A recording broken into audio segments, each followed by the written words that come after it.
Splatoon is a game series that has taken the world by storm. The first game, being released on Nintendo's worst nightmare, also didn't really seem to have any adverse effects. Splatoon, the first one, being the 6th best-selling game on the Wii U, only being beaten out by heavy hitters Super Smash Bros., Mario Kart 8, Super Mario 3D World, and New Super Mario Bros. U, and Nintendo Land.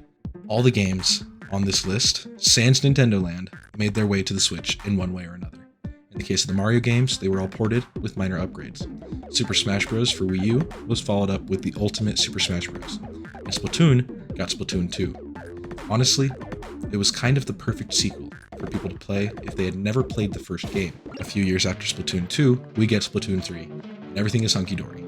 This isn't a video about Splatoon, the game, as much as it is a video about Splatoon's brilliant music, and more specifically, the lore and world building that coexist. When it comes to Splatoon music, there are two things I immediately think of. And this might be an unpopular opinion. I think of the Octarian war tunes from the single-player campaigns, and the Octoling expansion, and I think of the brash and rushed fight songs from Salmon Rush. Salmon Rush is my personal favorite Splatoon mode. I love the gameplay, and the rotation of weapons forcing me to try things other than the Luna Blaster. Salmon Run's depraved banging of the timpani and off cello made it all so alluring to me. And on top of that, there was a hint of like this techno mixing, like randomly cutting in and out. This is Omega 3, one of the most notable all Salmonid bands out there in the Splatoon universe. Music is incredibly important in the Salmonid culture, apparently. When the music begins, it signifies the start of a salmon run, which is the return to the habitat in which they spawned. According to a bundle of sunken scrolls in the translation of the Haikara Walker by Rassikas, there are theoretically more Salmonid bands than Omega 3. The band is normally formed out of the most musically talented in a tribe to influence the Salmonids during their runs. The Haikara Walker is where a majority of this information comes from. It's the third Splatoon art book, and unfortunately was never localized. A small group of Splatoon lore masters, like the aforementioned Rassikas, and other members, Zygarde, Lyxodemo, and Wastelight Cool, translated and produced the Haikara Walker for English use and made it into a very easily digestible Twitter thread. The thread and the people who translated it will all be featured in the description below. The Haikara Walker offers a much deeper look into the lore of Omega 3 and Salmonid culture in general. Quoted straight from this translation, we get this. Out of the many bands who were true born with the title Omega, the three who formed Omega 3 are the fattiest group of all. This, quote, might be confusing, but it makes sense. Salmonids observe being delicious as the greatest pleasure, like an ascension. So to be the fattiest, to be the tastiest, that is a really big deal to these guys. The members of Omega 3 also give us a look into the world of Salmonid naming culture. Unlike Inklings or Octolings, Salmonids don't have their own names. They are referred to what their tribe is known for. Example, the cellist is referred to as the first child of Algan, the hidden blade of Yakiharas, which is like a really, really long way of saying this salmon who plays the cello in the Splatoon universe's version of 100 Gex and Igor Love Baby is a badass. Now, an important note before we get into discussing these characters. Rassikas clarifies in their Twitter thread that any character that didn't have any references with gendered terms, whether in Japanese or in the official English translations for the game, would be referred to with they, them. And so I'll be doing the same until somebody confirms something officially. Now, back to little salmon dudes playing funny instruments. The cellist, the hidden blade of Yakiharas, is the band's leader and composer. Apparently, they're somewhere in their 50s, a stubborn one who doesn't really listen to anyone and doesn't appreciate anything. Unless it's extremely radical. All of this aside, they love and care for more delicate sides of things and the atmosphere of the place, but are too clumsy to get these emotions across outside of their music. Thus the cello. The cellist is unique in they are the only member of the band that has a live human playing their part with a cello, rather than digital instruments. This man's name is Saigen Tokuzawa.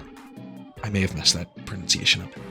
He has a YouTube channel where he performs classical cello pieces, and it's super different from Omega 3's stuff, but it's still a vibe, and all of his stuff is linked down below. Going by age then, we can introduce the Valiant Green Flame, born of Trout Hell Canyon. People say he's in his late 20s, so we'll trust people for now. He plays the timpani, which is a type of drum, and he slams them with all of his heart and soul, always looking forward and striving for his goals. He doesn't really have the ability to understand the feelings of other Salmonids or likewise, but the violent rhythms he produces make up for it. The official art of Valiant Green Flame seems to be connected to the idea that the Salmonid strives to be delicious, above all else. Carrying forks with corn on the ends to use as drumsticks, and his timpanis seem to be made of 2 grills. He also has something on his eye. I have no clue what that is. I don't think it's referenced anywhere. I couldn't see anything that talked about it. There was no trivia. There was nothing like anywhere. So he just looks like that, I guess. Finally, there's the 3rd member of Omega 3, the loyal servant of the true Salmon King, Hizuminasu. Easily the youngest member of the group, an individual who is rough by nature and seems to enjoy arguing and disrespecting the older members of the band. Fortunately for this loyal servant, the reckless yet suitable playstyle they bring to the mix creates a groove that makes the true worth of Omega 3's music blatantly obvious. So I guess he gets a pass.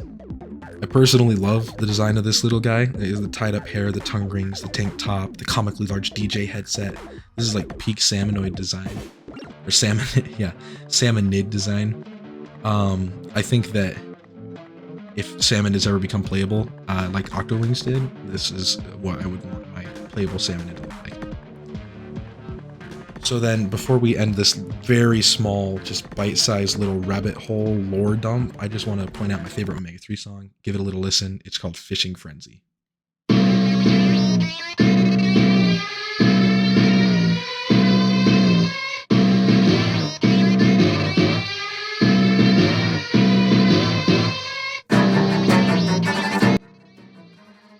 Brassicas, our friend who translated everything alongside the others, has videos detailing every single band in the game and their little quirks, and knows a lot, like just about the lore in general, infinitely more than I do. So if you're thirsty for more of this kind of thing, go check their channel out right now, so you can continue to dive deeper into the rabbit hole that is Splatoon music and lore, all of it.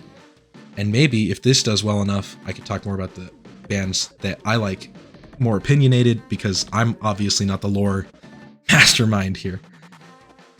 Thanks for watching. If you made it this far, I think you should seriously consider liking and subscribing, because like that makes sense, I think. I mean, the whole YouTuber shtick, if you change your mind, it's one button click. It's really quick and easy. Please, please, please, please.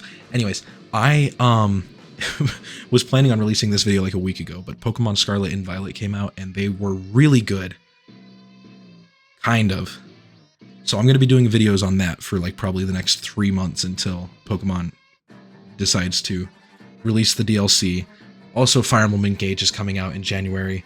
I'm going to be streaming more stuff on twitch.tv/TinglyJungle all the time. I plan on streaming Callisto Protocol for the more scary time people. I plan on streaming a lot more Pokemon content because Scarlet and Violet are so good. I stream every Splatfest. You can find a majority of these VODs on Tingly VODs, which is always linked in the description in these newer videos. And yeah, I think you should come check it out, especially if you made it this far. I feel like you probably vibe with me, and I'm vibing with you. So take that as you will. See you next time.